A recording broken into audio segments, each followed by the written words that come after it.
बड़ी खबर पर बड़ी और सार्थक बहस के साथ हम लेकर हाजिर है 5 की पंचायत में हूं आपके साथ रीमा पाराशर। आज भारतीय जनता पार्टी ने देश की राजनीति में एक नई लकीर खींच दी है। बीजेपी को आज नए राष्ट्रीय अध्यक्ष मिल गए हैं, नितिन नवीन। 45 साल की पार्टी हो गई है और 45 साल का ही अब नेतृत्व है और आगे की जो राजनीति का लंबा रोड मैप वो भी तैयार हो गया है। आज मंच से प्रधानमंत्री नरेंद्र मोदी ने यह भी कहा कि नितिन जी मेरे बॉस हैं और मैं कार्यकर्ता हूं। यही है बीजेपी का फर्क। यहां पर बॉस कोई परिवार नहीं है, बॉस है संगठन, बॉस है कार्यकर्ता। अब जरा कांग्रेस को देखिए। कांग्रेस के अध्यक्ष हैं मल्लिकार्जुन खड़गे, लेकिन यह सच भी उतना ही बड़ा है कि उन्हें अध्यक्ष बनाया किसने? उन्होंने खुद संसद में कहा था, सोनिया गांधी ने। यानी कांग्रेस में पद भले ही किसी के पास भी हो, कमान आज भी परिवार के हाथ में है। अब बीजेपी कहती है नेतृत्व बदलेगा, दिशा नहीं बदलेगी। कांग्रेस में सवाल यह है कि क्या दिशा कभी बदली भी है? बीजेपी आज 1 लाख युवाओं को राजनीति में लाने की बात कर रही है, कार्यकर्ताओं को ताकत देने की बात करती है। कांग्रेस आज भी उसी ढांचे में फंसी है जहां नाम तय है और रास्ते ऐसा लग रहा है कि बंद से हैं। तो आज जो बड़ी बहस है ना वो इसी पर होगी कि 45 साल की बीजेपी में बॉस संगठन है, कार्यकर्ता है, और कांग्रेस में क्या अध्यक्ष भी असल में बॉस है भी या सिर्फ एक चेहरा है? लेकिन सवाल सिर्फ कांग्रेस से ही नहीं है, बल्कि सपा, उद्धव ठाकरे, ममता बनर्जी, लालू प्रसाद यादव, स्टालिन, सबसे है कि क्या कोई कार्यकर्ता इनकी पार्टियों में शीर्ष पर पहुंचने की हैसियत रखता है, सपना देख पाएगा या कि नहीं। अब जरा हम शो शुरू करें उससे पहले जरा बहस शुरू करें, ये जरा निगाह डाल लेते हैं। आज बीजेपी के बॉस नवीन है, कांग्रेस के बॉस आखिर कौन है? ये सवाल हमने खड़ा भी किया है और ये सवाल पूछा भी जा रहा है। पीएम मोदी ने आज जो पॉलिटिकल पंच दिया है, नितिन जी मेरे बॉस हैं और मैं कार्यकर्ता हूं, ये उन्होंने बड़ी लाइन खींच दी। ये भी कहा कि नितिन जी अब मेरी सीआर लिखेंगे। उन्होंने कहा मैंने तो भाई अपना बता दिया कामकाज का लेखा जोखा, अब सीआर वो निकलेंगे। तीसरी और महत्वपूर्ण बात कही कि नेतृत्व बदलता है, दिशा नहीं बदलती। प्रधानमंत्री नरेंद्र मोदी की 10 बड़ी बातें हम बता रहे। 1 लाख युवाओं को राजनीति में लाना चाहता हूं, यह बात पहले भी पीएम कह चुके हैं और आज भी उन्होंने कही। भाजपा में मेंबरशिप से भी ज्यादा रिलेशनशिप अहम है, यह बात भी प्रधानमंत्री ने आज कही।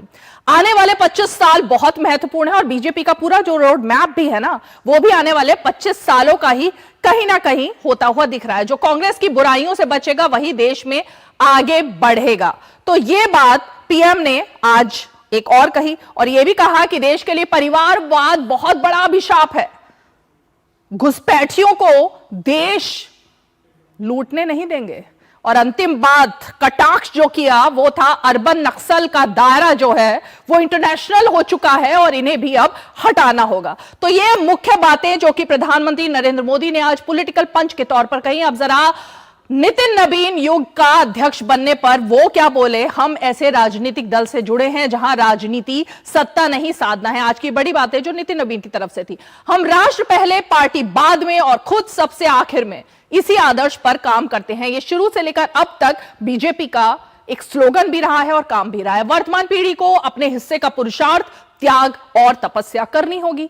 ये बात आज सबकी निगाहें लगी थी। क्या बोलेंगे वो? राजनीति से दूरी समाधान नहीं, सक्रिय भागीदारी ही समाधान होगी। ये बात भी नितिन नवीन ने कही। राजनीति शॉर्टकट नहीं है, बल्कि राजनीति 100 मीटर की रेस भी नहीं है। उन्होंने ये पंचलाइन दी है आज, राजनीति लॉन्ग मैराथन है जहां पर स्पीड का नहीं बल्कि स्टैमिना का टेस्ट होगा। उन्होंने एक तरीके से कार्यकर्ताओं को बोला और 2047 तक भारत को विकसित राष्ट्र बनाने का लक्ष्य उन्होंने रखा। तो ये कुछ अहम बातें थी जो कि प्रधानमंत्री नरेंद्र मोदी और नितिन नवीन की थी। अब जरा एक बार ये देखते हैं मोदी विरोधियों का जो फैमिली फर्स्ट का मॉडल है उसमें कहां पर आते हैं। राहुल गांधी आते हैं जो कि आपको पता ही गांधी परिवार उससे निकल करके आते हैं और इसीलिए बार बार आरोप लगते हैं। अखिलेश यादव मुलायम सिंह यादव के बेटे, और इसीलिए सवाल खड़ा होता है कि भाई क्या है।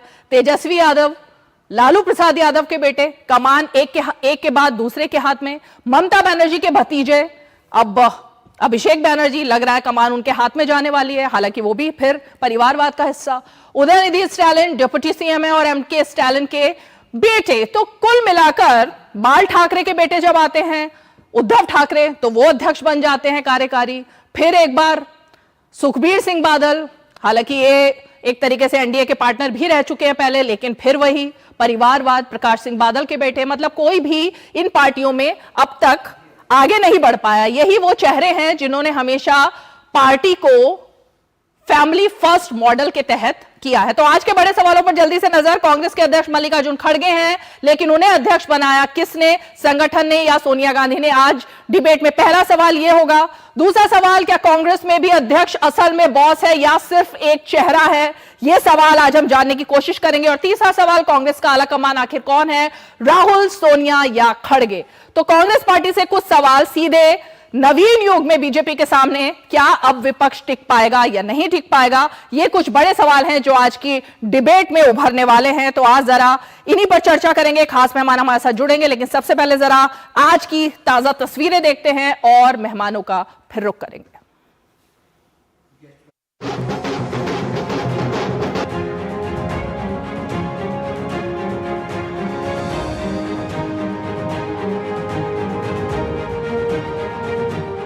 माननीय नितिन नवीन जी, मैं एक कार्यकर्ता हूं, वे मेरे बॉस हैं। मेरे को बनाने वाले यहाँ बैठे हैं, श्रीमती सोनिया गांधी जी। ना रमेश बना सकता है, ना आप बना सकते हैं। लोगों को लगता होगा कि नरेंद्र मोदी देश के प्रधानमंत्री है, तीसरी बार प्रधानमंत्री बने, 50 साल की छोटी आयु में मुख्यमंत्री बन गए, 25 साल से लगातार हेड ऑफ द गवर्नमेंट रहे हैं। ये सब अपनी जगह पे हैं, लेकिन इन सबसे भी बड़ी चीज मेरे जीवन में है, मैं भारतीय जनता पार्टी का कार्यकर्ता हूं। ये सबसे बड़ा गर्व है। और जब बात पार्टी के विषयों को आती है, तब माननीय नितिन नवीन जी, मैं एक कार्यकर्ता हूं, वे मेरे बॉस हैं। मैं आजकल के युवाओं की भाषा में कहूं तो नितिन जी खुद भी एक प्रकार से मिलेनियल है। वो उस जनरेशन से हैं जिसने भारत में बड़े आर्थिक, सामाजिक और टेक्नोलॉजिकल परिवर्तन होते देखे हैं।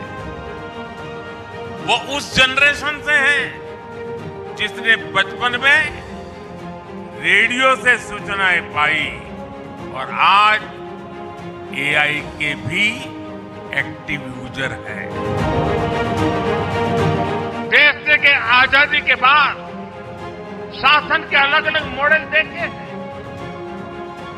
कांग्रेस के परिवारवाद का मॉडल, लेफ्ट का मॉडल, क्षेत्रीय दलों का मॉडल, अस्थिर सरकारों का दौर, ये सब मॉडल देख चुका है। लेकिन आज देश स्थिरता, सुशासन और संवेदनशीलता वाला भाजपा का विकास मॉडल देख रहा है।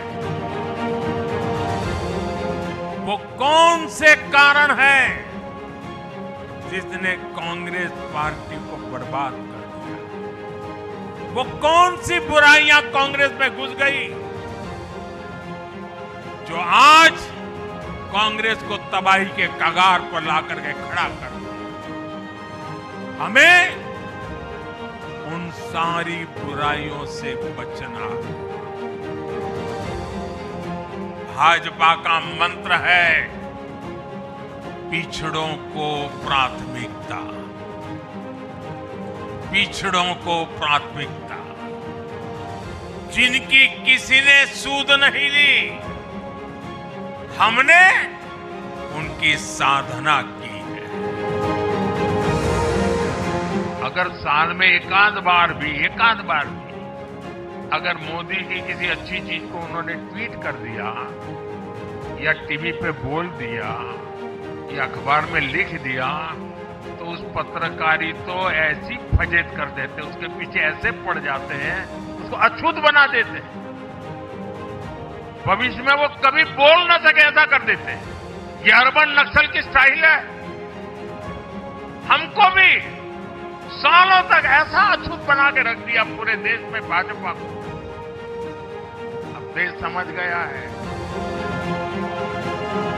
ऐसे राजनीतिक दल जो वोट बैंक की राजनीति में घुसपैठियों को बचा रहे हैं या उन्हें कवर दे रहे हैं, उन्हें हमें पूरी शक्ति से जनता के सामने बेनकाब करना ही होगा, उनको एक्सपोज करना ही होगा। आपने मुझ जैसे सामान्य कार्यकर्ता को पार्टी का इस सर्वोच्च पद तक पहुंचाने का अवसर दिया है। मैं इसके लिए आप सभी को प्रणाम करता हूं। माननीय आदरणीय प्रधानमंत्री जी, मैं हृदय से आपका आभार व्यक्त इसलिए करता हूं क्योंकि हम लोग ने हमेशा दूर से ही एक कार्यकर्ता के रूप में किस प्रकार से आप देश सेवा का काम लगातार कर रहे हैं। आपने जो मूल मंत्र दिया, सबका साथ, सबका विकास, सबका विश्वास, सबका प्रयास, आज देश का हर पूरा जनमानस उसके साथ अपने आप को जोड़कर देख रहा है।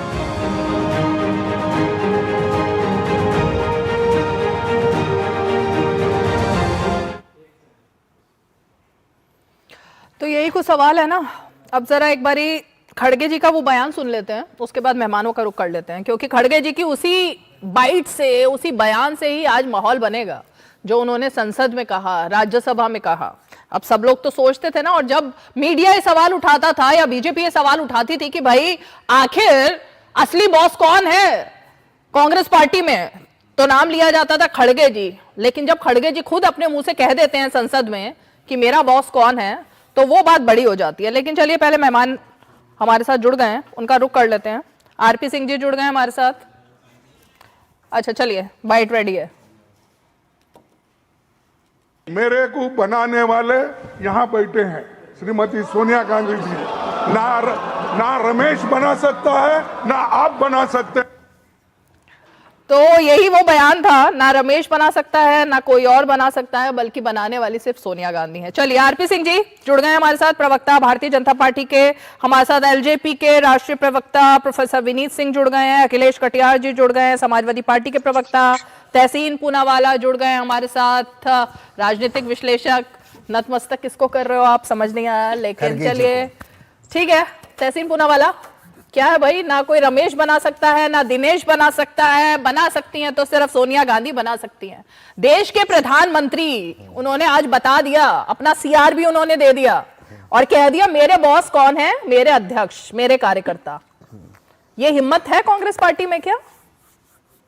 थैंक यू रीमा जी, आपके साथ शो में शिरकत करने का मौका मिला, इसलिए सबसे पहले तो आरपी सिंह जी को बहुत बहुत बधाई। भाजपा को एक नया अध्यक्ष मिला, तो उम्मीद है कि वो देश की सेवा में लग जाएगी। दो चीज आप कह रहे थे। सबसे पहली बात, कांग्रेस के इतिहास में बार बार, क्योंकि कंपैरिजन गांधी फैमिली से होता है, कांग्रेस के इतिहास में अधिकतर जो अध्यक्ष बने वो गांधी परिवार के बाहर के बने। ये सबसे पहला बात, हम अध्यक्ष की बात करें। अब दूसरी बात, मुझे पता था सारा दिन खड़गे जी पे अटैक होगा, क्योंकि एक दलित आदमी जो अध्यक्ष बनता है, ये जो भाजपा उनको बर्दाश्त नहीं होगा, एक दलित आदमी अध्यक्ष बनता है। बीजेपी के इतिहास में एक छोड़कर कभी भी कोई दलित या पिछड़ा समाज का व्यक्ति अध्यक्ष नहीं बना है बीजेपी का, ना ही आरएसएस का मुखिया बना है। तो ये तो अटैक होना ही है गरीब कमजोर दलित व्यक्ति पर, और उनको मजबूती अगर श्रीमती सोनिया गांधी जी ने दी, तो उसमें भाजपा को क्या है। नितिन नबीन जी का मैं आदर करता हूं, सम्मान करता हूं, युवा है, उम्मीद करता हूं वो काम करे, लेकिन वो भी तो एक नेपो परिवार से आते हैं, 4 बार विधायक के बेटे हैं। नीतीश जी का वो बयान आपने चलाया नहीं, मैं बता देता हूं, अगर नीतीश जी उनके लिए कैंपेन नहीं करते तो बनते नहीं एमएलए। तो आपका नेपोटिज्म चंगा, हमारा नेपोटिज्म गंदा। ये तो नहीं चलेगा। नहीं, एक नहीं। दलित व्यक्ति पे जो अटैक अरे भाजपा भाई, खड़गे जी से कर रही है, नेपोटिज्म कहाँ उनकी है? मानसिकता खड़गे जी दिखाती का तो है। नेपोटिज्म से और कोई मतलब ही अखिलेश नहीं है। यादव जी पे अटैक करेगी क्योंकि वो खड़गे जी यादव कहाँ समाज से से आते हैं। नेपोटिज्म के शिकार तेजस्वी हो गए? यादव पे करेगी क्योंकि वो यादव समाज से आते हैं। तहसीन पूनावाला कहाँ खड़गे जी नेपोटिज्म के शिकार हो गए? उनका तो किसी ने बोला ही नहीं वो परिवारवाद का।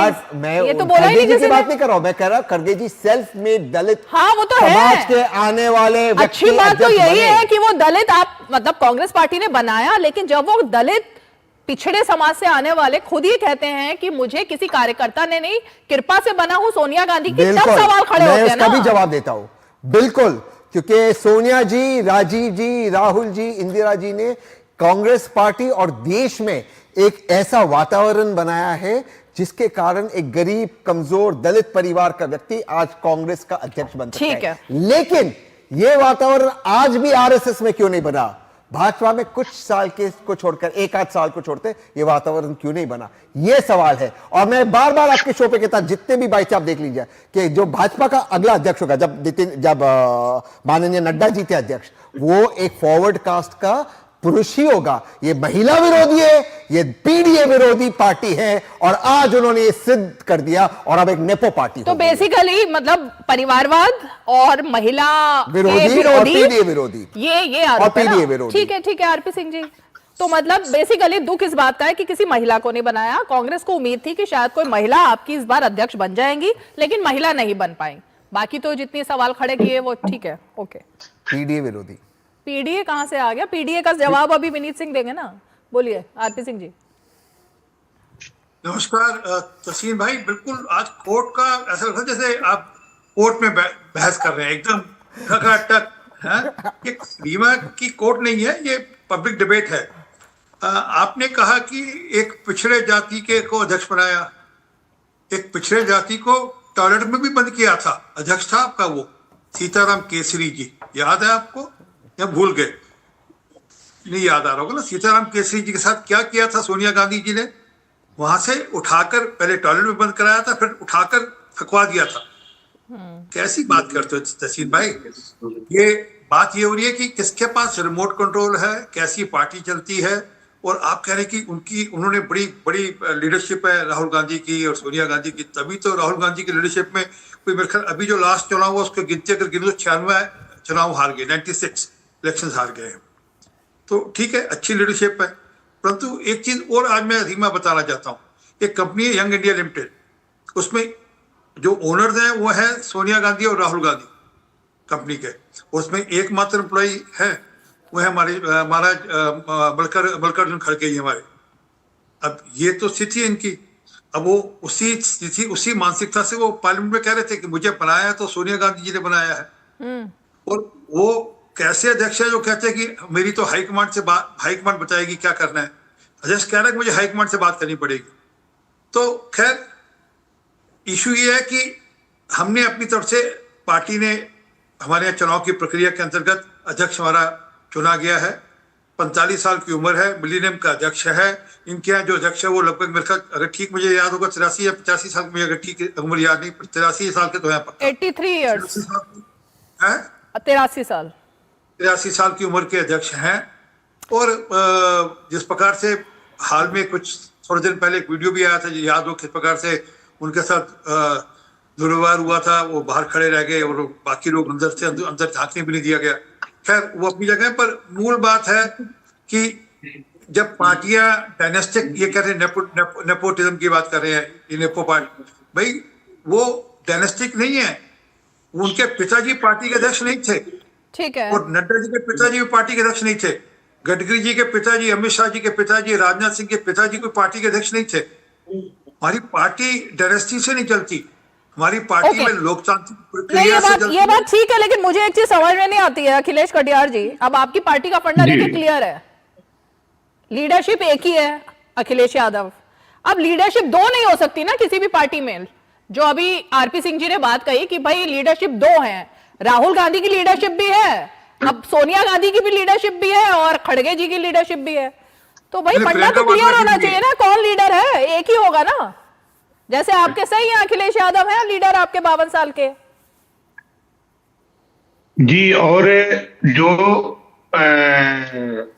नेता भी हमारे हैं पार्टी में, पार्टी के अध्यक्ष भी हैं, और आपके मंच से मैं नितिन नवीन साहब को भारतीय जनता पार्टी के अध्यक्ष बनने की मैं बधाई देता हूं सिंह साहब आपको। और हमें उम्मीद है कि जो बातें उन्होंने कही हैं वो ठीक रहें और उस तरीके से काम करें। प्रधानमंत्री जी का, रीमा जी आपने भाषण सुना होगा, उन्होंने कहा कि हम ओबीसी को लेके, उनके हितों को लेके, उनके भविष्य को लेके हम काम कर रहे हैं। लेकिन आरपी सिंह साहब, कितना अच्छा होता कि कोई ओबीसी का अध्यक्ष बनाते आप, एक बार तो कोई ओबीसी का अध्यक्ष बनता, और अगर कोई पिछड़ी जाति का कोई किसान वर्ग से कोई अध्यक्ष बनता। ओबीसी का पीएम है ना, पीएम से भी बढ़कर आपको अध्यक्ष भी चाहिए। ओबीसी सब ओबीसी बन रीमा गए। जी, हाँ। कई ओबीसी के जबरदस्ती ओबीसी के वो है, खैर अरे उस बात की बहस जबरदस्ती में का हम क्या नहीं है जाते हैं। अरे सर रुकिए ना। जबरदस्ती है। मेरा जो सवाल था, नहीं, वो आप तो- अपनी वो पार्टी तो पे नहीं बताओगे उन्होंने- ना कि आपकी पार्टी में क्या अखिलेश कटियार के अंदर इतनी हैसियत कभी बन पाएगी पार्टी में, या कि वो सपना देख पाएंगे कि कभी वो समाजवादी पार्टी के अध्यक्ष बन पाए अखिलेश कटियार। उत्तर प्रदेश और देश की जनता अगर समाजवादी पार्टी में चुनेगी या उसको करेगी, तो समाजवादी पार्टी का कोई भी कार्यकर्ता किसी भी पद तक जा सकता है। और दूसरी बात रीमा जी, अध्यक्ष के पद तक किसी भी कार्यकर्ता के साथ हो सकता है ये। और दूसरी बात, अभी जो एक बात है आरपी सिंह साहब ने कहा कि लोकतांत्रिक तरीके से अध्यक्ष चुने गए हैं। कितने प्रत्याशी थे सर वो राष्ट्रीय अध्यक्ष के चयन की प्रक्रिया में? प्रत्याशी कितने लोगों ने नामांकन किया था? जी, ये जो दिखावा है साहब, आपका दो संगठन है सिंह का साहब। मतलब ये थोड़ा कि आपस में कपड़े फाड़ेंगे जी। ये अरे कम से कम कोई दो तीन नाम तो होंगे। से भी नहीं होता। आपके यहाँ अखिलेश यादव के बाद डिम्पल यादव होंगी, जो उनसे पहले मुलायम सिंह यादव थे। सिंह साहब, कम से चाचा जी कम को एक आपके चाचा दो जी का क्या संगठन। किया था और पिताजी का क्या किया था, मेरा मुंह मत खोलो, अच्छी बात नहीं है। मतलब टीपू ने पिताजी को लेकर क्या किया था उसको जानकारी है। आप मुंह खोले, उससे कोई प्रॉब्लम नहीं है। लेकिन आरएसएस एक संगठन, भारतीय जनता पार्टी एक संगठन, आरएसएस में कभी चुनाव नहीं होता, उसको तो आप छोड़ ही दे। और दलित पिछड़ा आप कभी अध्यक्ष बनाते नहीं, किसान के बच्चे के बेटे को कभी आप अध्यक्ष बनाते नहीं। कम से कम जो लोकतंत्र की बात करते हैं तो दिखावे के लिए सही एक दो नामांकन तो करवा देते, शायद किसी ओबीसी का हो जाता। ठीक है, अब ये ओबीसी वाला चक्कर तो देखिए अलग मामला है। आपने बात को घुमा दिया अखिलेश कटियार जी। प्रोफेसर विनीत सिंह, अब बात यहां पर परिवारवाद की है, तो अब मैं आपसे इस पर सवाल पूछूं तो मेरे ख्याल से पीडीए पर आप बताइए, क्योंकि परिवारवाद वाला जो इशू है वो तो आपकी पार्टी में भी चल ही रहा है, लगातार चल रहा है। अब क्या प्रोफेसर विनीत सिंह, कल धीरेन्द्र मुन्ना थे, मैंने उनसे भी पूछा था कि क्या धीरेन्द्र मुन्ना या प्रोफेसर विनीत सिंह कभी सपना देख पाएंगे कि वो अपनी पार्टी के अध्यक्ष बन सके? रीमा जी, आप सभी को नमस्कार, गुड इवनिंग। आशा है मेरी आवाज लाउड एंड क्लियर होगी। मैं आपके सवाल पे आता हूं, पर कुछ जवाब मैं दे दूं। तसीम जी ने अपनी शुरुआती उद्बोधन झूठ से किया। आजादी के बाद 75 साल तक, जिसमें से कि 40 साल गांधी परिवार के प्रेसिडेंट रहे हैं। Please check the facts. पहला चीज हो गया। दूसरा चीज, बात कर रहे थे पीडीए के बारे में। अरे सर, हमने कहा सर कि 40 साल 75 साल में क्या मेरे लिए जी कांग्रेस झूठी के का आपने कहा 140 साल के इतिहास में गांधी परिवार महज 45 साल रहा है। Check the facts. अगर आपको टाइम ब्रेक करना है वो आपका अधिकार है, मेरे मुंह में झूठ शब्द मत बोलिए। सुनिए ना, मैंने जो बोला वो तथ्य है। आपको अगर टाइमलाइन बदलना है वो आपका अधिकार है। और प्रोफेसर साहब, मैं आपको रिस्पेक्ट करता हूं, बट मेरे मुंह में झूठ शब्द मत डालिए प्लीज। मैं आपको रिस्पेक्ट करता हूं सर। तसीम साहब, the respect is mutual. Thank लेकिन you, थोड़ा sir. सा फैक्ट चेक कर ले। आप भी चेक कर लीजिए। 140, सुनिए ना सर, 140 साल में 6 तो ब्रिटिशर रहे हैं। इसके बाद से आजादी के बाद हमने 75 साल, अरे बात तो है, 75 साल में 40 ईयर, जिसमें कि लॉन्गेस्ट सर्विंग प्रेसिडेंट थी सोनिया गांधी। हमने कहा, आपने शुरुआती में कहा था कि सबसे ज्यादा समय बिताया है नॉन गांधी फैमिली। हम कह रहे हैं कि सबसे ज्यादा समय एज ए प्रेसिडेंट गांधी परिवार रहा है। मैंने ये कहा, अपनी चेक कीजिए ना आप। आपने झूठ कैसे बोला सर? मैं आपको फिर से कह रहा हूं, क्योंकि कांग्रेस का गलत है 140 साल के इतिहास ये में गलत नहीं है अधिकतर ना। अध्यक्ष गांधी नेहरू परिवार के बाहर है, वो सत्यता है। अभी आपने टाइमलाइन बदल दी, मैं आपका रिस्पेक्ट करता हूं, लेकिन मैंने झूठ नहीं चलिए, बोला। मैं आपको बताता हूं, सुनिए। बोलिए सर। 60 प्रेसिडेंट रहे हैं इंडियन नेशनल कांग्रेस के 1885 के बाद, जिसमें मात्र 12 प्रेसिडेंट जो रहे हैं नॉन गांधी फैमिली से बाहर के रहे हैं। Now contradict this. नहीं, कैसे? अधिकतर गांधी फैमिली के बाहर के अरे रहे। हम नाम बता देंगे, दोनों नाम बता देते, चलिए जब से फॉर्म हुई तब से बता देते, टाइमलाइन चेंज नहीं दूसरे होगा। नंबर पे अगर बीजेपी 45 साल पुरानी पार्टी है तो कांग्रेस 140। आप टाइमलाइन 45 साल नहीं लिख सकते सर, आप प्रोफेसर हो। रीमा जी प्लीज इनको थोड़ा समय दीजिएगा। बट आप मेरा टाइमलाइन अरे आपने झूठ शब्द का इस्तेमाल किया तो वो चुनेगा ना, मैंने उसको सच आपको बोला, झूठ। वो उनका टाइमलाइन में मानता हूं, मैं कौन मना कर रहा हूं, वो करेक्ट है झूठी तो है टाइमलाइन ना, पे। नहीं ये झूठी तो है ना। अरे मैं तो सीधा कह दिया कि अरे 75 साल में 40 साल गांधी परिवार, इन्होंने क्या कहा कि नॉन गांधी फैमिली रहे हैं, तो ये झूठ नहीं हुआ तो क्या हुआ, ये गलत नहीं हुआ ये, तो आप टाइमलाइन चेंज दूसरी बात नहीं नहीं, टाइमलाइन सर, अलग प्लीज, चीज हुई और प्लीज, सर। सच्चाई अलग है, लेकिन ये तो सच है गांधी परिवार का ही कब्जा रहा ना पार्टी के ऊपर, ये तो सच है ना। तो आरएसएस का कब्जा है बीजेपी के अरे ऊपर। आरएसएस अलग चीज हुई, कैसे? गांधी परिवार अलग चीज हुआ। आरएसएस कोई पद लेके थोड़ी ना बैठा हुआ है बीजेपी में। बीजेपी में कौन सा पद है आरएसएस के? बीजेपी को आरएसएस चलाता था, कांग्रेस को गांधी चलाना अलग परिवार चीज है, चलाता। पदों पर रहना अलग चीज है ना, अलग दोनों अलग अलग चीजें हैं। अलग अलग कैसे हुए? अलग चीजें हुई ना दोनों। मुझे एक- बताओ, राहुल गांधी एक- पर चलाते रह हैं। चुके हैं, अभी भी हैं। मैं तो चलिए, मानता हूँ। विनीत सिंह प्लीज बोलिए प्रोफेसर रीमा साहब, जी प्लीज बोलिए, आप Thank you, बोलिए, मैं आपको नहीं रोकूंगा। थैंक यू Please सर, बोलिए। Sorry. Thank you sir. Reema ji 30 second में आई फिनिश अप।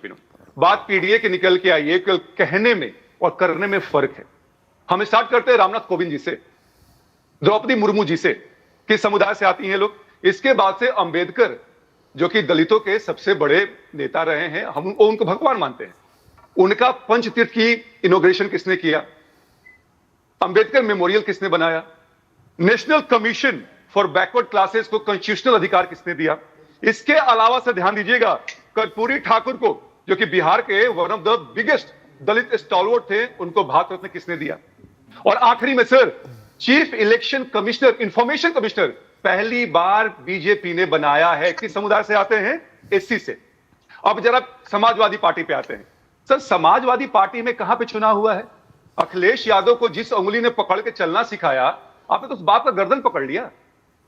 आपको गुरेज की चीज से है क्या? एक 45 साल का व्यक्ति बनता है जो कि आपके नेता से कई साल छोटा है, राहुल गांधी से ऑलमोस्ट 10 साल, अखिलेश यादव से 7 साल छोटा है। परेशानी आपको इसलिए, रीमा जी, एनडीए हो या मेरी पार्टी, आपने कहा सपना देखने की बात, सपना नहीं, यहां सपने हकीकत में बदलते हैं।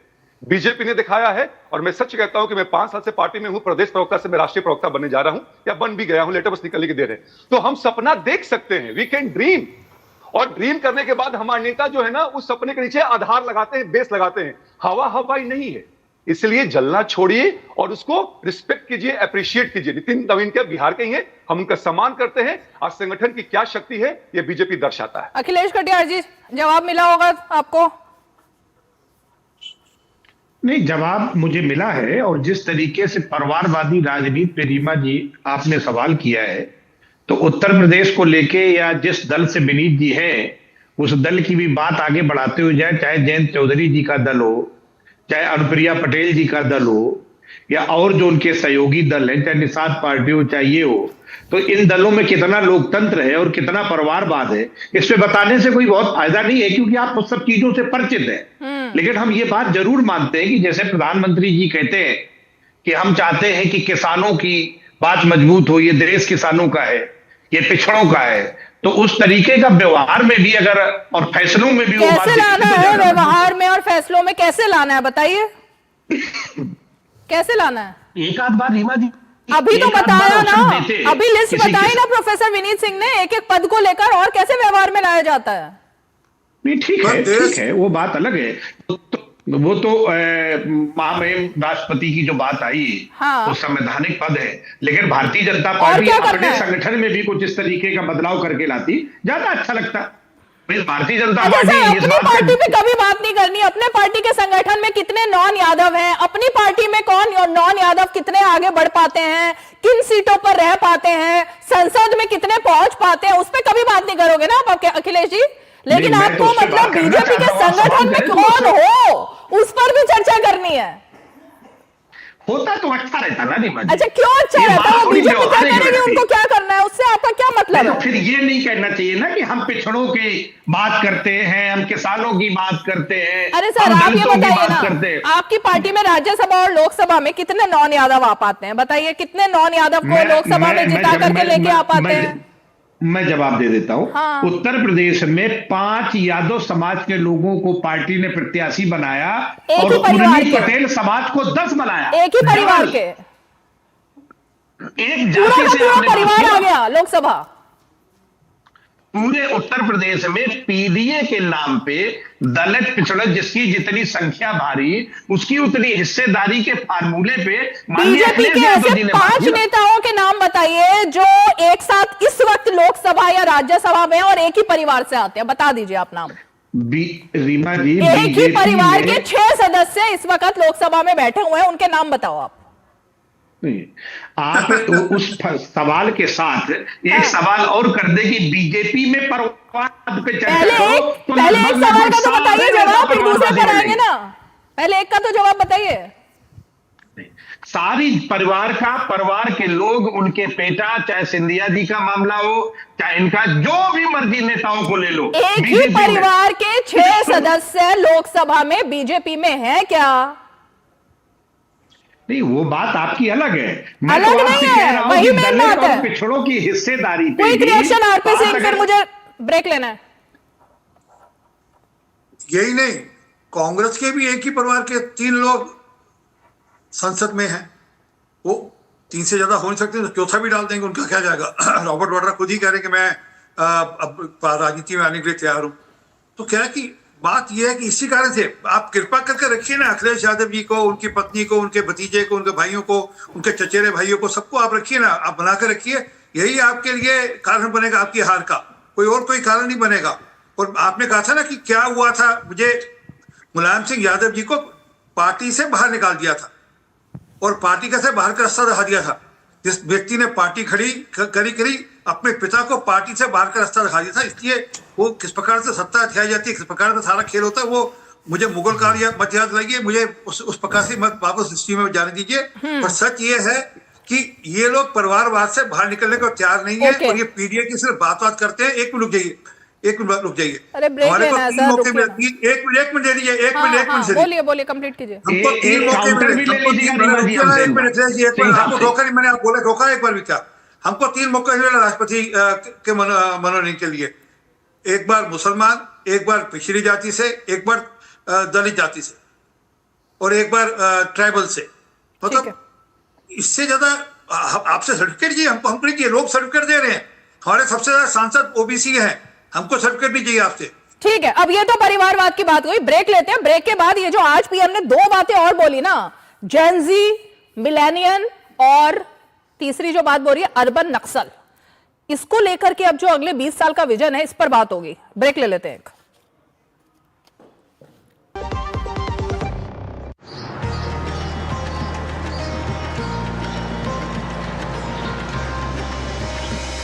माघ मेले की भव्यता और पवित्रता का एक बार फिर विश्व देखेगा नया स्वरूप।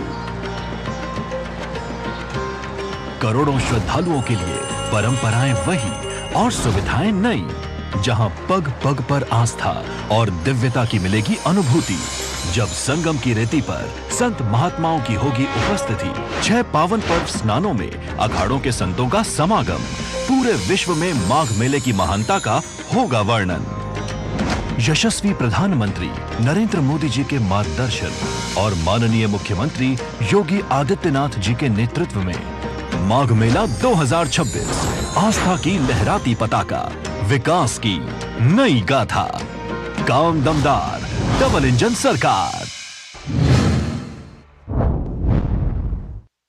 टिंग टिंग, आपके लिए एक फेस्टिवल ऑफर है। क्यूआर कोड स्कैन करो, यूपीआई पिन डालो और 10,000 रुपए आपके बैंक अकाउंट में। पिन डालूंगा तो पैसा खट से आएगा नहीं, झट से कट जाएगा।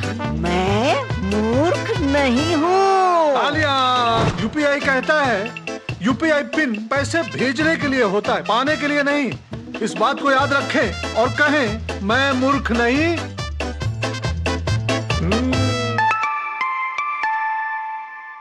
जाइए आप भी किसी का टेस्ट लीजिए। कुछ पल नहीं दिशा दिखाए, मंजिल नहीं फिर दूर, जब कुछ पल साथ बिताए। तुम्हारे साथ बिताए हुए पल मेरे साथ रहेंगे जिंदगी भर। LIC से मिले बीमे की रकम ने ही मेरे नए काम की शुरुआत को मुमकिन बनाया। कुछ पल का साथ बन जाता है जिंदगी भर का साथ। LIC हर पल आपके साथ।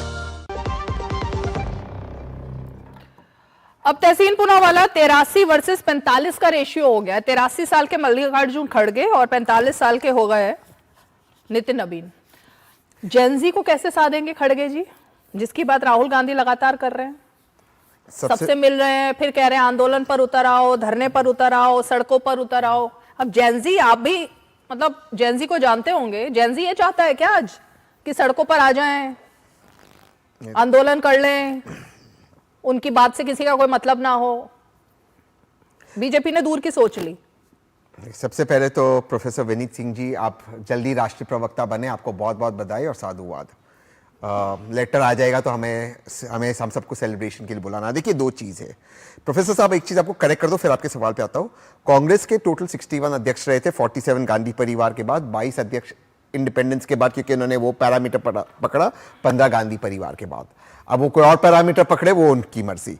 अब आते जो जेनजी का सवाल है, तो जेनजी के लिए हमारे राहुल गांधी जी है, हमारी प्रियंका जी है, अध्यक्ष जो है खड़गे जी है। अभी जैसे आपने कहा कि अभी आपने हाँ प्रेम में रखिए, आरपी सिंह जी को ले, आज तो भाजपा का दिन है। क्या हुआ? अब देखिए भाई जी, बोलिए ना। आपने देश की आजादी के बाद कितने अध्यक्ष चुने और कितने लोग उसमें से कांग्रेस के थे, ये बताइए। ये नहीं कि आप 1885 में मत जाइए। नहीं 22 थे आजादी के बाद और 15 बाहर के थे। 22 थे आजादी के बाद, 15 बाहर के थे, गांधी नेहरू परिवार को छोड़ते। हाँ, और कितने साल रहे? और सीताराम केसरी के बारे में ये थोड़ा ज्ञान दे दीजिए। देखिए, सवाल ये है कि कांग्रेस ही एक पार्टी जो महिलाओं को, पीडीए और सभी को मौका देती है। अब सवाल ये आता है कि भाजपा अब नहीं बहुत सारी गांधी के अलावा और कौन सी महिला अध्यक्ष थी? सरोजिनी नायडू। अच्छा, हाँ ठीक है। अब सवाल, और एनी बेसन नहीं, महिलाओं का सवाल है। और आज भी महिला बन सकती, क्यों आगे प्रियंका गांधी वाड्रा बनेगी, उसमें गलत क्या है? सवाल है कि महिलाओं को सिर्फ कांग्रेस में मौका मिलता है, और भाजपा में महिलाओं को मौका ही नहीं मिल सकता। अब मैं जानता हूं आरपी सिंह जी क्यों मुस्कुरा रहे हैं। मैं तो आपकी तारीफ कर रहा हूं साहब। आपने नाम भी लिया तो गांधी परिवार से लिया, अगला अध्यक्षों को तो नहीं, महिला अध्यक्षों को तो नहीं, प्रियंका वाड्रा होंगी, बहुत अच्छी बात है। हाँ, मैंने उदाहरण दिया कि प्रियंका जी केपेबल है। आपने स्पीच देखा उनका पार्लियामेंट में, अच्छा स्पीच था। तो लेकिन सवाल ये है, इससे कोई राजनीति नहीं तय होती।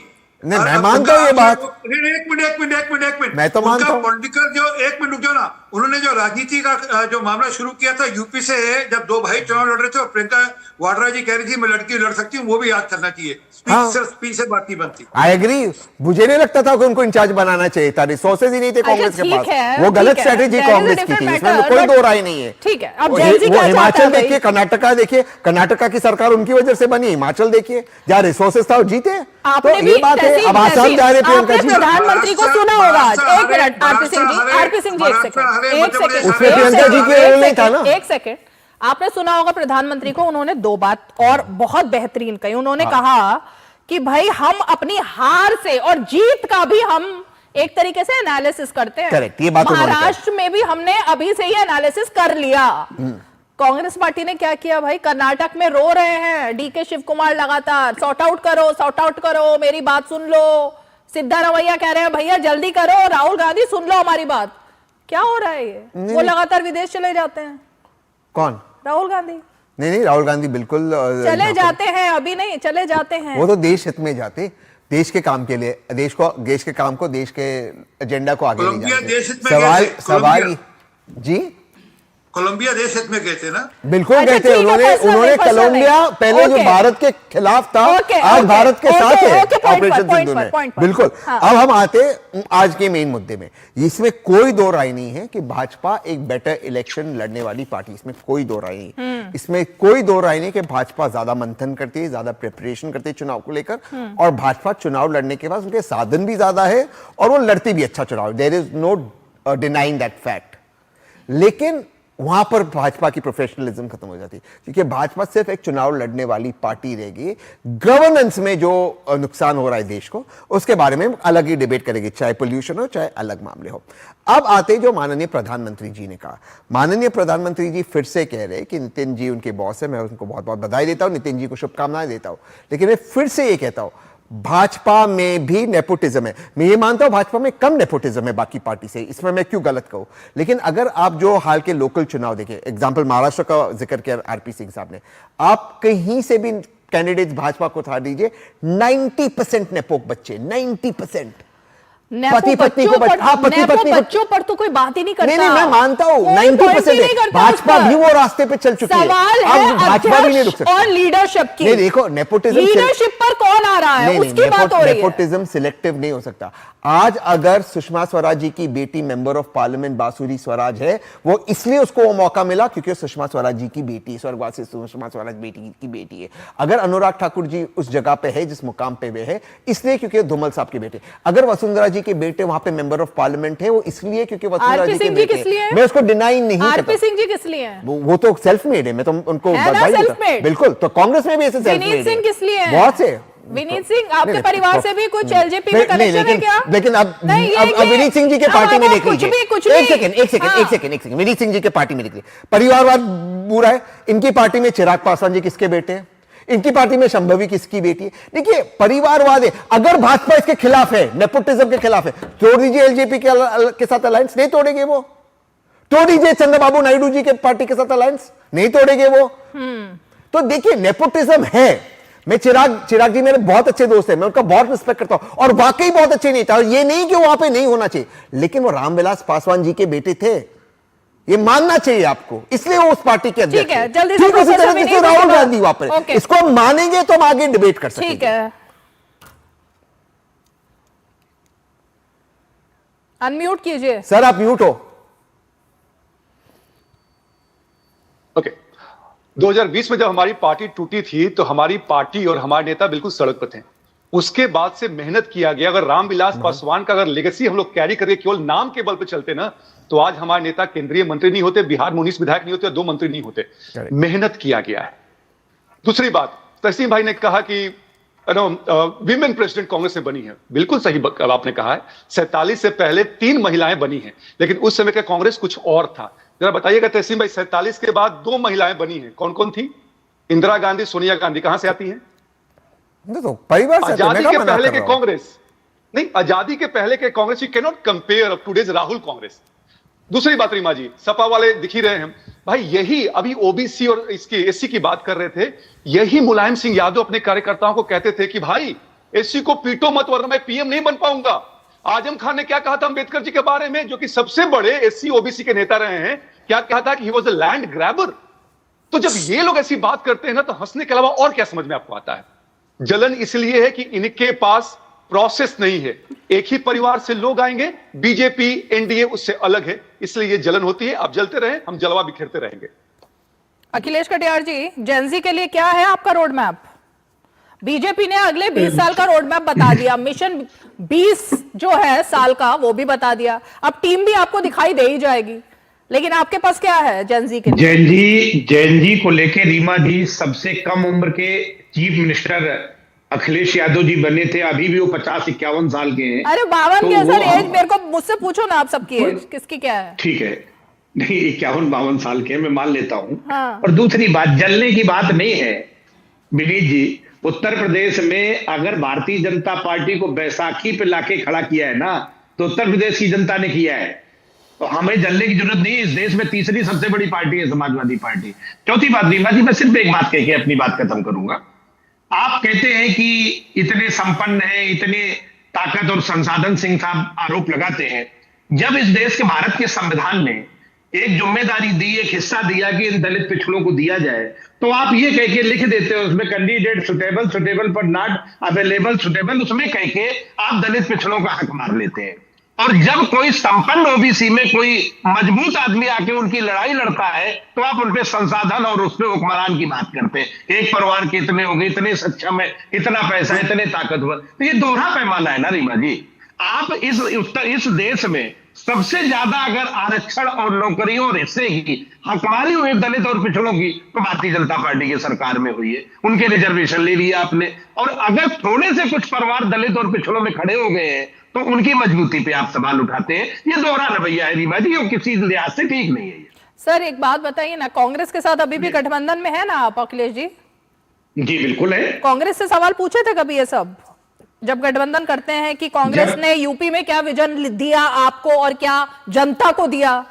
तमाम जगहों पर कांग्रेस पार्टी का विजन क्या रहता है, राहुल गांधी का विजन क्या रहता है? जब वो जेनजी के बीच में जाते हैं तो कहते हैं चलो आंदोलन करें। आज जेनजी को आंदोलन पर क्यों भड़काया जा रहा है? ये कौन है ये अर्बन नक्सल जो चिढ़ते हैं जेनजी से और एकदम मतलब बौखला जाते हैं? अब रीमा जी, जब बेरोजगारी इस चरम पे पहुंचेगी और अगर ये नौजवान अपने हक और अधिकार की बात करेगा, और उनके अगर हक और अधिकार की बात अगर कोई इस देश का नेता करता है तो आप उसे भड़काना कहेंगे, ये बात तो ठीक नहीं ना रीमा जी। ये जो बेरोजगार हैं, आपके अकॉर्डिंगली जो बेरोजगार है वो सब बीजेपी के साथ क्यों खड़े हैं? बेरोजगार होने के बावजूद उनको क्या उम्मीद है बीजेपी से? अगर बीजेपी बेरोजगारी दे रही है तो बीजेपी को जेनजी का सबसे ज्यादा वोट क्यों मिल रहा है? नहीं, अगर आप चुनाव जीतने को पैमाना बता दें, मैं तो वोट शेयर की बात कर रही हूँ ना, वोट शेयर की बात कर रही हूँ, वोट शेयर। हाँ तो आप ये मानते हैं ना कि इस समय बेरोजगारी दर किस लेवल पे भारत की तो खड़ी है? जेनजी क्यों वोट दे रहा है बीजेपी को, जब बीजेपी बेरोजगारी दे रही है? तो ये क्यों दिया जा रहा है, कैसे कैसे वोट पड़ रहे हैं, कैसे कैसे है, अच्छा। इस पे आज बहस नहीं आगे ओके, अब मैं समझ गई, ये तो आप अलग ही लेवल पर चले। आप इसको कर सकती है, लेकिन अगर रीमा जी आज उसके मामला नहीं है, नहीं तो वोटिंग पैटर्न और चुनाव आयोग की अच्छा, हाँ, मतलब चुनाव तो फेक है, चुनाव तो फेक है। ओके, किसी और दिन बात कर लेंगे इस विषय पे। आरपी सिंह जी, चुनाव तो खैर फेक ही है, जेनजी का वोट भी फेक ही होगा, फिर जेनजी के लिए इतना सोचने की जरूरत ही नहीं है। अभी थोड़ी देर पहले ये शेखी बगाड़ रहे थे ना कि हमने बैसाखी पे ला दिया भाजपा को, थोड़ी देर पहले उसी चुनाव प्रक्रिया के अंतर्गत ही हुआ, किसी और चुनाव प्रक्रिया में जो आप शेखी बगा रहे थे। और उसके बाद हरियाणा, महाराष्ट्र, दिल्ली, बिहार और अब पश्चिम बंगाल जीतने जा रहे हैं हम लोग। तो असल में क्या है कि ये अपनी सोच से आगे चल नहीं सकते। और आपके तो यूपीए में भागीदारी रही साहब, आपने ओबीसी कमीशन को संवैधानिक संस्था क्यों नहीं बनाया? क्यों नहीं आपने ओबीसी की चिंता करी? क्यों नहीं आपने पिछड़ों की चिंता करी? क्यों नहीं इसलिए नहीं करी क्योंकि आप भी बड़ी देर से जाके ओबीसी को लेकर, आपके लिए ओबीसी सिर्फ वोट बैंक है, आपने किया कुछ नहीं। मैंने अभी कहा ना, देश के आप कहते नहीं नकली ओबीसी हैं। सर थोड़ी शर्म करा करें। ओबीसी को लेकर पूरा देश, प्रधानमंत्री को लेकर सारा देश और सारा ओबीसी समाज से देखता है और उनको उस पर मान करता है। आपकी भाषा अच्छी नहीं है। और तीसरी ये बात बिल्कुल ठीक है आपको। फिर अरे अखिलेश जी, अच्छी बात नहीं, मैंने एक बार भी रोका नहीं आपको। और एक आखिरी बात, आप कहते हैं कि बेरोजगारी है, ये है। अरे भैया, आज देश की इकॉनमी 7.1% के हिसाब से ग्रोथ की बात हो रही है, लगातार ग्रोथ ट्रेजेक्टरी पर है। 25 करोड़ से अधिक लोगों को गरीबी रेखा से ऊपर लाया गया है। आज जितने कवर होता है, जितने स्कीम्स भारत सरकार की है गरीबों के लिए और बेरोजगारों के लिए, उतनी शायद कभी हुई नहीं। आज 42 करोड़ से अधिक, मुझे अगर ठीक ढंग से याद है, 42 करोड़ से अधिक लोगों को बैंक से लोन लेकर अपना रोजगार शुरू करने का प्रयोजन कराया गया है। तो ये असल में क्या कि आपके लिए रोजगार सिर्फ है कि जो एम्प्लॉयमेंट का डेटा है, हमारे लिए रोजगार नहीं, हमारे लिए रोजगार हुआ जो स्वरोजगार भी रोजगार ही है। नहीं, ये बात तो मुझे नहीं समझ। नहीं, एक सेकंड, मैं ये नहीं समझ में आ पा रहा मुझे। तहसीन पुना वाला जी, एक तरफ तो ये गिनाया जा रहा है हमारे साथ कितने लोग हैं, हमारे कितने सांसद हैं, हमारे कितने विधायक हैं, हम तीसरी बड़ी पार्टी हैं, हम ये हैं, हम वो हैं। दूसरी तरफ जो बीजेपी की एनडीए की बात आती है तो बात ये आ जाती है कि भाई वोट चोरी हो रही है, वोट तो पड़ ही नहीं रहे हैं, चुनाव कैसे हो रहे हैं ये तो सबको पता है। तो ये इतना कॉन्ट्राडिक्शन कैसे हो जाता है ऑपोजिशन में? कैसे हो जाता है? कोई कॉन्ट्राडिक्शन नहीं है। अगर आप जीतो तो सही नहीं, और मतलब बीजेपी जीते तो कैरेक्टर नहीं, मैं इसका कोई कॉन्ट्रडिक्शन नहीं हाँ। है। अगर एक्चुअल इलेक्शंस जिसमें सारी पार्टियों को बिल्कुल सेम एयर टाइम, बिना ऑपोजिशन को डिमोनाइज किया गया और सारा संसाधन सेम मिले, 80 में से 80 सीट उत्तर प्रदेश में सपा और कांग्रेस जीतेगी। एक मिनट, ये जो सीटें जीते, मैं आपको बताता हूं, ये जो सीटें जीते, ये बावजूद उसके कितनी ऑपोजिशन थी 80 में से 80 किसको मिलेंगी? सपा को, सपा और कांग्रेस को। अच्छा, कांग्रेस को, हाँ, इंडिया अलायंस को। कांग्रेस के नहीं, मतलब कांग्रेस का समझ नहीं आया। हाँ, नहीं, सपा कांग्रेस, सपा को। अगर प्रॉब्लम क्या है कि रोज शाम को कुछ भी हो जाए। अभी एक भाजपा के एक बड़े नेता थे, बिहार से आते, उन्होंने कहा बांग्लादेश की प्रॉब्लम भी नेहरू जी की देन है। फिर को बताना पड़ा कि सर ऐसा नहीं है, बांग्लादेश इंदिरा जी के समय में बना। तो अगर ठीक से हो, प्रदूषण पे बात हो, ना कि हर बात में धर्म के ऊपर, इस पर भाजपा जीतेगी नहीं। अब जहां पर कहते हैं कि हम AQI चेक करने के लिए अब थर्मोमीटर ले जाओ, भाजपा जीते। अब इसका कोई तालमेल है नहीं, बट हो रहा है, भाजपा जीत रही है। तो हम भी मानते, जमहूरियत के सामने हम भी सर झुकाते, लेकिन हम भी जानते हैं जन्नत की हकीकत, लेकिन दिल को खुश रखने के लिए हमारा भी नहीं, रिसोर्सेज क्या चाहिए आपको, ये बताओ ना। चुनाव जीतने के लिए क्या रिसोर्सेज चाहिए? शुरुआत में हम कभी सवाल सरकार से पूछ ले। नहीं, सवाल क्या पूछ रहे हैं, रिसोर्सेज क्या चाहिए वो बताओ आप आज मंच पर। क्या रिसोर्सेज चाहिए? सोना बनाने की स्कीम बता दे दुनिया को। कौन सी स्कीम? आलू से सोना बनाने की। इधर से आलू डालेंगे उधर सोना निकलेगा। वो उसका फैक्ट चेक हो चुका है। वो आदरणीय प्रधानमंत्री के बारे में बोल रहे थे, भाजपा ने कट कर दिया। अब जो इन्होंने कहा, ये जो कट करने वाली भाजपा के पास मशीन है, ये अरबों रुपए AI से वीडियो कट करते हुए डाल देते और अरबों जगह पे ये फैल जाती। ये हमारे पास नहीं है। हम तो बेचारे बोलते बोलते अपनी बात रखते, इनके पास वो टेक्नोलॉजी है, सब जगह पे बात फैला देते। इनका झूठ ज्यादा तेज भागता है, हमारा सच धीरे धीरे आता है, लेकिन हमारा सच आएगा जेन जी के पास। 56 साल राज किया फिर भी बचा रहे हैं। कौन सा? 70 साल में से 56 साल आपने देश पे राज किया, फिर भी बचा रहे हैं आप। बिल्कुल, क्योंकि ईमानदारी से क्या। आज देखिए कांग्रेस का दफ्तर और 11 सालों में आपका दफ्तर देखिए। नहीं, तो कह रहा हूं, नहीं, दफ्तर वाली बात भी हो जाएगी, लेकिन मैं ये जानना चाहती हूँ प्रोफेसर विनीत सिंह, अभी हुआ है बिहार का चुनाव, अब आ रहा है बंगाल का चुनाव। चुनौती तो है, और चुनौती ये भी है कि बंगाल के चुनाव में, असम के चुनाव में, तमाम चीजों में अब ये जो नया मिशन लेकर के आ रहे हैं 20 साल का, उसमें ये सब कैसे जीतेंगे? तो इसीलिए बात बार बार जेनजी की हो रही है, क्योंकि सवाल फिर संसाधन पर आएंगे। जिस तरह के आरोप बिहार में लगे, वही आरोप बंगाल में लगेंगे, वही आरोप असम में लगेंगे। भाजपा का गठबंधन भी अच्छा है बंगाल में, ED है, IT है, गठबंधन अच्छा है भाजपा का। ओके, कांग्रेस का नहीं है ना? हम बेचारे कांग्रेस वालों ने आधा केस ED कांग्रेस अकेली पार्टी लड़ रही है। ये तो कांग्रेस की बात थी। अकेला अधीर रंजन चौधरी अकेले लड़ रहे हैं वहां पर, तो पार्टी भी नहीं है इनफैक्ट। हो जाएंगे, पता चला। अधीर रंजन चौधरी जी मेरे सामने बैठे रीमा जी के डिबेट में। आप थोड़ा ममता दीदी से रिसोर्सेज ले लो ना। 57 करोड़ रुपए एक मिनिस्टर के यहाँ से पाए जाते हैं, नकदी पाए जाते हैं। थोड़े रिसोर्सेज ले लो, मांग लो दीदी से आप। ठीक है विनीत सिंह। रीमा जी, रिसोर्सेज केवल जनता का होता है। याद कीजिए कि 1975 के बाद जब कांग्रेस ने इमरजेंसी लगाया था, उसके बाद से सरकार आई थी जनता पार्टी की। तो रिसोर्सेज होने के बावजूद भी, और कैसे आपने क्या किया था घपला से बताने की जरूरत नहीं है, उसके बाद भी जनता ने पलटा।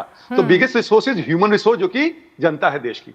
दूसरी बात आपने कहा बंगाल के बारे में और जेनजी के बारे में, बिल्कुल सही बात है। Gen Z is the biggest differentiator, लेकिन जेनजी को रीमा जी साधने की जरूरत नहीं है। जेनजी समझदार है। जेनजी को मालूम है कि देश के हित में क्या बेहतर है। साधना किसको है? साधना घुसपैठियों को है, साधना विपक्ष को है, जो कि हमेशा से क्राई बेबी के रोल में रहता है, उनको साधना है। ठीक है, अभी भी नहीं समझिएगा।